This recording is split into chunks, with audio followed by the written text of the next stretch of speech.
Why do Christians say, "I've been redeemed by the blood of the Lamb"? That phrase can sound heavy and confusing, so let's break it down. To start, what does it mean to redeem something? If something belongs to you, then it is yours by right. But sometimes what belongs to you gets taken, lost, or ends up under someone else's control.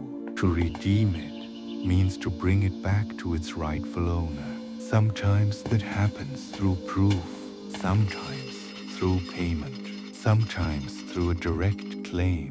In the Bible, that act of restoring something to its true owner is called redemption. So what does it mean for a person to be redeemed? In the ancient world, if someone fell deeply into debt, they could lose their freedom and sell themselves into servitude. But a close relative could step in, pay the cost, and bring that person back into the family. That rescuer was called a kinsman-redeemer. They restored someone who had been lost. That image helps explain the larger story of the Bible. Humanity was made by God and belongs to God.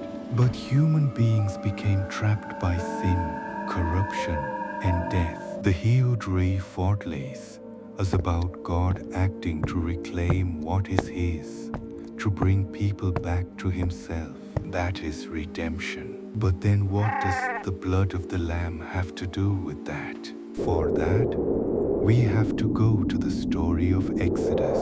The people of Israel were enslaved in Egypt under Pharaoh. Pharaoh treated them as if they belonged to him, but they did not.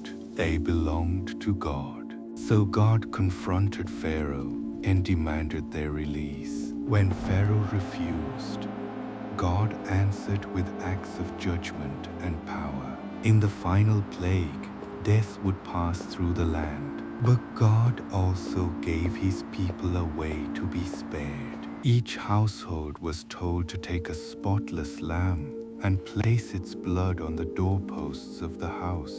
That blood marked them as protected.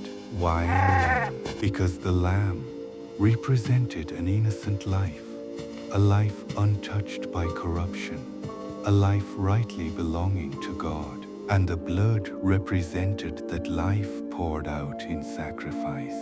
Even though death had no rightful claim on such a life, that life was given up so that others could be covered, protected, and brought back under God's safety. That night, God delivered Israel from death and then from slavery. Those two ideas stayed connected all through the Bible. Redemption meant being rescued from bondage and restored to God. But Israel's story did not end there. Like the rest of humanity, they too remained caught in sin and under the shadow of death. So the deeper question remained, how can anyone truly be redeemed from death itself? That question leads to Jesus. Jesus came announcing that God's redemption had arrived. He lived in complete faithfulness to God and in love toward others. He healed the sick, confronted evil, and brought life wherever He went. Then, during Passover, He went to Jerusalem and faced death head-on. Jesus was innocent. Death had no rightful claim on Him, yet He willingly gave up His life. It was not because He deserved death, but because He chose to stand in the place of others. And when God raised Him from the dead, it revealed the truth.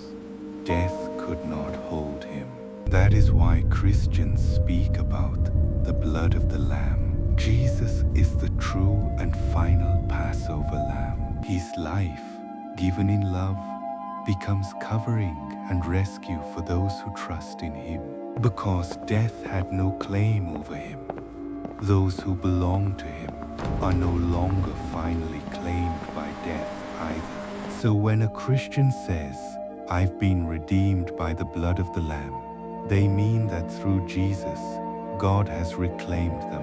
They have been brought out of slavery, brought out of death's grip and brought back into freedom and life with God. They belong to God now, and that claim stands above every other claim.